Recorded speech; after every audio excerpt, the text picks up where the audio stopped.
Fox News discussed Trump's gutting of Obamacare, and the host asked a very classy Fox News-style question. What these payments did were they paid for the co-pays and deductibles for the most vulnerable of Americans, right? Those who couldn't afford it.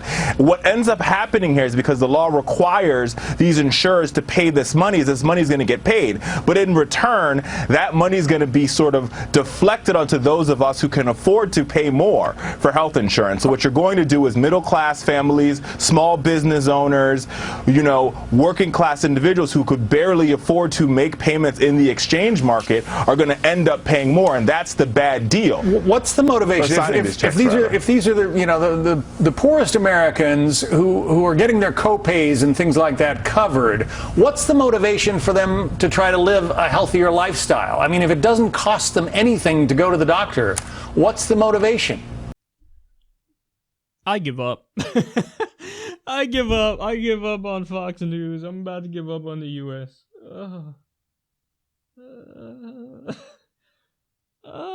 So stupid.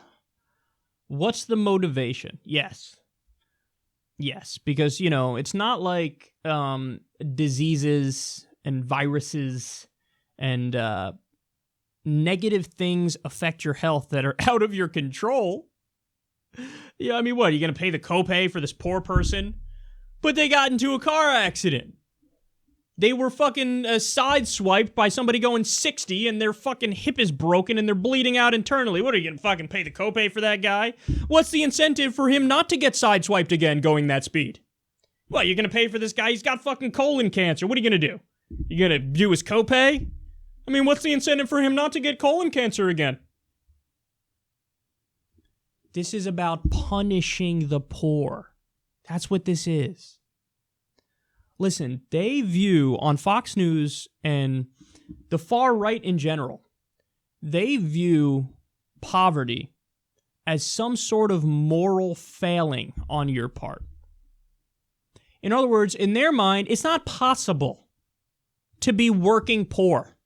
That doesn't exist. Even though millions and millions and millions of Americans are working poor, even though 50% of the country makes $30,000 a year or less.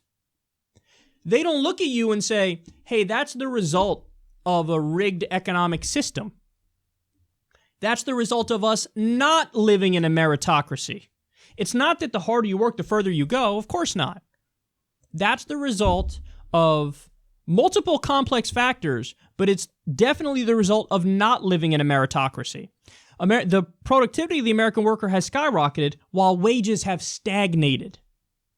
But they look at you, if you're in that bottom 50%, and they go, what incentive do you have? What, you want health care? Is that what you want? You want to get your health care paid for without going bankrupt? Is that what you want? Well, what the fuck did you do to deserve that? Look at how they think. They don't even view something like health care, which in the rest of the modern world is a right. You get sick, you get help, you don't pay anything. It comes out of everybody's taxes. They view that and they go, what the fuck are they doing? You know, incentivize like poor people, lazy people to go to the doctor all the time. And what incentive do they have to not get cancer and not get malaria and not get hit by a car? They think you being poor is because you're a bad person. That's what they think. You're a bad person. You don't work hard enough. It's on you. So maybe you don't even deserve to get your copay paid for. This is the only country in the world that has medical bankruptcies, by the way. The only modern nation that has medical bankruptcies. Medical bankruptcies is a concept that doesn't exist in other modern nations. And meanwhile, what debate are we having here? You just saw it. You just saw it. Do the poor deserve health care? Do they deserve health care? I don't know. Did they work hard enough? Did they earn it? Did they earn the right to not die or go bankrupt when they get sick? I don't know.